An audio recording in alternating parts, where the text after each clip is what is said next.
बिस्मिल्लाहिर्रहमानिर्रहीम। आज हम पढ़ने लगे एक्सरसाइज 2.4 क्वेश्चन नंबर 1 का सेकंड पार्ट और थर्ड पार्ट। तो पहले हम करने लगे सेकंड पार्ट। सेकंड पार्ट में क्या है कि 2x की 5y इंटू -8x की -3 और y की 2। ठीक है। अब सबसे पहले तो आप देखें इसके साथ कुछ नहीं है तो प्लस है, प्लस माइनस क्या हुआ, प्लस माइनस माइनस हुआ तो -8 to the 16। पहले तो हमने न्यूमेरिकल वैल्यू को क्या किया, मल्टीप्लाई कर दिया। अब देखिए आपको x नज़र आ रहा है, वो मल्टीप्लाई होगा x की 5 लिख देंगे, इसके साथ ये -x की -3 मल्टीप्लाई हो रहा है x की -3 के साथ, और y की 1 यानी कुछ नहीं है तो 1 है, 1 मल्टीप्लाई हो रहा है y की पावर 2 के साथ। ठीक हो गया। अगले स्टेप में ये हमारे पास आ जाएगा -16 x की। अब देखें ये भी x है और ये भी x है, ये क्या है, x बेस में है और एक्सपोनेंट 5 है, x बेस में है और एक्सपोनेंट जो है वो -3 है। तो आपने पढ़ा हुआ है कि अगर आपके पास बेस सेम हो तो बेस को हम एक ही दफ़ा लिखते हैं, जबकि पावर्स को क्या किया जाता है, ऐड किया जाता है। 5 में हम जमा कर देंगे किसको, 5 में ऐड कर देंगे -3 को। अब -3 जब आप ऐड करते हैं तो वो क्या हो जाता है, माइनस का 3 ही रहता है, यानी प्लस माइनस माइनस हो जाता है। इसी तरीके से y की 1 पावर ये ऑलरेडी इसके साथ है, ये y को हमने एक ही दफ़ा लिखा, उसकी 1 पावर, और इसमें क्या हो जाएगा 2 पावर, इसको क्या कर देंगे, ऐड कर देंगे, क्योंकि y जो है वो 1 पावर ये है और 2 पावर ये है, तो y को हमने लिखा एक ही दफ़ा और पावर को क्या कर दिया, ऐड कर दिया। तो ये है रूल्स कि भाई अगर आपके पास दो वेरिएबल्स मल्टीप्लाई यानी बेस आपके पास सेम हो तो पावर्स को आप क्या करते हैं, ऐड करते हैं। ठीक है। 5 में हमने -3 ऐड किया तो जो हमारे पास आंसर आया 5 - 3। अच्छा, ये माइनस का जो 16 है इसको हम वैसे ही उतार लेंगे -16, और y की पावर x की पावर 5 में से 3 माइनस हुए तो बाकी कितने बचे, 2 बचे। इसी तरीके से दूसरी जो है y की पावर 1 + 2 कितना हुआ, 3 हुआ। तो ये है हमारा आंसर। ठीक हो गया। ये शॉर्ट क्वेश्चन में आता हो तो इसको अच्छी तरीके से कर लें। अब हम आते हैं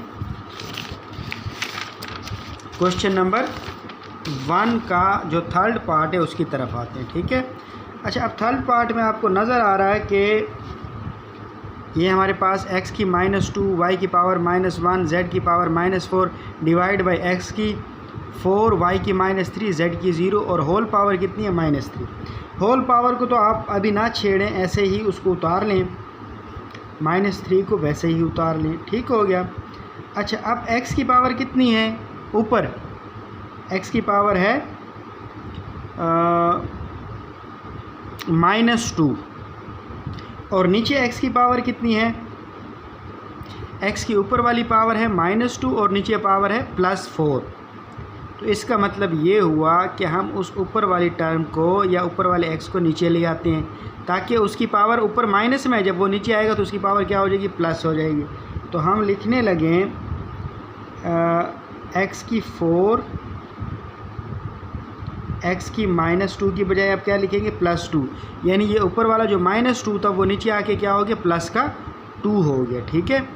अच्छा, y की पावर कितनी है, -1 है ऊपर, -1 ऊपर है और नीचे है -3। तो इस -3 वाले को अगर हम ऊपर ले जाएं तो ये हो जाएगा y की पावर 3। अच्छा, z की पावर ऊपर कितनी है, -4, जबकि नीचे कितनी है, 0।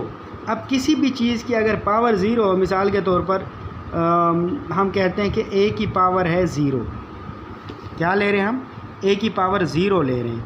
तो इसका मतलब ये हुआ कि a किसके बराबर है, 1 के बराबर है। यानी किसी भी वेरिएबल की जब पावर 0 कर दे, ये किसी भी कांस्टेंट की इवन के जब आप पावर 0 कर देते तो उसका आंसर क्या आता है, 1 आता है। इसका मतलब वो z का पावर अगर z की पावर 0 है तो इसका जवाब क्या है, 1 है। 1 इसके साथ मल्टीप्लाई होकर ख़त्म हो जाएगा। लेकिन जो ऊपर वाला -z की पावर -4 है उसको हम नीचे लिख देते हैं कि z की पावर ये हमारे पास हो गया +4। ठीक हो गया। जब वो नीचे आएगा, ऊपर माइनस है तो नीचे आकर वो क्या हो जाएगा, प्लस हो जाएगा। अब आप इसको सिंप्लीफाई कर लें कि -3 को वैसे ही उतार लेते हैं और जो हमारे पास है y को हम एक ही दफ़ा लिख लेंगे जैसे हमने पहले वाले क्वेश्चन में लिखा, -1 + 3 कर देंगे। पावर ऐड हो जाती है, बेस को एक ही दफ़ा लिखते हैं अगर बेस एक जैसी हो और पावर को ऐड किया जाता है। इसी तरीके से x को हम एक ही दफ़ा लिख लेंगे, 4 + 2 कर लेंगे और z की पावर तो वैसे ही 4 है, z के साथ कुछ और कोई दूसरा z है नहीं तो z को हम वैसे ही लिख देंगे। अब नेक्स्ट स्टेप में देखें, y की पावर आपके पास कितनी हो गई है, 3 में से 2 माइनस का 1 निकल गया तो बाकी बचा 2। z की पावर कितनी है, y की पावर कितनी आई है, 2 आई है। इसी तरीके से x की पावर आ गई 4 + 2 6, 4 + 2 6 हुआ और z की पावर कितनी है, 6 है। ठीक है, सॉरी z की पावर है 4 और होल पावर कितनी है, -3। होल पावर कितनी है, -3।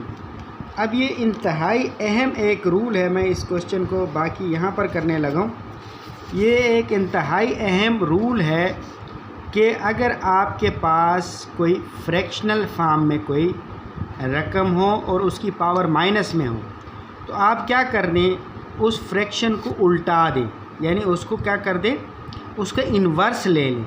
यानी हमारे पास y² / x की 6 और z की 4 है, होल पावर क्या है, -3। अगर हम इस y² को नीचे लिख दें और x की 6 और z की 4 को ऊपर लिख दें तो इस पावर की इलामत क्या हो जाएगी, ये जो होल पावर है इसकी इलामत चेंज हो जाती है। ये रूल है, ठीक है।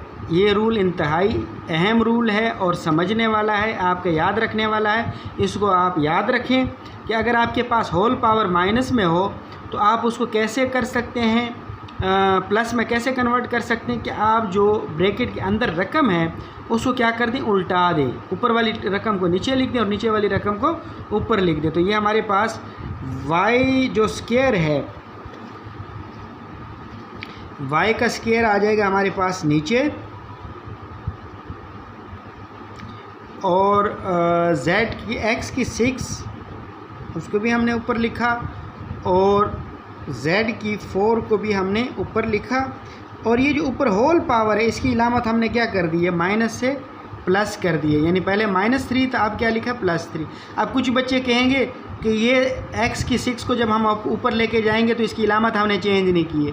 भाई हमने इस पर एक और लॉ अप्लाई किया कि अगर हमने होल पावर को के साइन को चेंज कर दिया तो फिर हम ये जो इंटरनल पावर्स हैं इनके साइन को चेंज नहीं करेंगे। ठीक है। हाँ, अगर हम इस ऊपर वाली पावर को ना छेड़ते तो फिर जब हम इस x की 6 को ऊपर लेके जाते तो फिर इसको हम माइनस में लिख सकते थे, लेकिन चूंकि हमने ऊपर वाली पावर की इलामत प्लस में कन्वर्ट कर रही थी इसलिए हमने इसको रिवर्स किया, लेकिन हमने ऊपर वाली की इलामत चेंज कर दी। अब इसको आप बहुत ही आसानी से क्या कर सकते हैं। अच्छा, अब एक इस बात को याद करें कि ये होल पावर है, इसका मतलब ये हुआ ये इस 6 के साथ भी मल्टीप्लाई होगा, इस 4 के साथ भी मल्टीप्लाई होगा, इस 2 के साथ भी मल्टीप्लाई होगा। तो ये हो जाएगा हमारे पास x की पावर 6 × 3, z की पावर 4 × 3 और y की पावर 2 × 3। ये बात समझ आई है आपको कि अगर आपके पास होल पावर हो तो उस होल पावर को अंदर की तमाम रकमों के साथ, रकमों के पावर्स के साथ क्या किया जाता है, मल्टीप्लाई किया जाता है। ठीक है। तो ये हमारे पास x की पावर कितनी आ जाएगी, 6 × 3, x की पावर आई 18। ठीक है। और y की पावर, z की पावर कितनी आई है, z की पावर आ गई है 12 और डिवाइड बाई y की पावर कितनी आई है, 6। तो ये आपका हुआ आंसर। ठीक है। अच्छा, ये जो क्वेश्चन है ना, क्वेश्चन नंबर 1 का पार्ट 3, ये लॉन्ग क्वेश्चन में आता होता है और ये अहम क्वेश्चन है। ठीक है, इम्पोर्टेंट क्वेश्चन है, इसको आप अच्छी तरीके से कर लें। इंतहाई अहम क्वेश्चन है। इस क्वेश्चन नंबर 1 के तीनों पार्ट ही अहम हैं। पार्ट 1 भी अहम है, पार्ट फोर्थ भी अहम है और थर्ड भी अहम है। जबकि ये जो सेकंड पार्ट है ना, ये क्वेश्चन नंबर 1 का जो सेकंड पार्ट है ये शॉर्ट क्वेश्चन में आता होता है, लॉन्ग में ये नहीं आता। बाकी जो 3 पार्ट्स हैं इनमें से लाजमी एक पार्ट आपको वो लॉन्ग क्वेश्चन में देगा, थर्ड, फोर्थ या फर्स्ट पार्ट। ठीक है, अच्छी तरीके से इसको कर लें।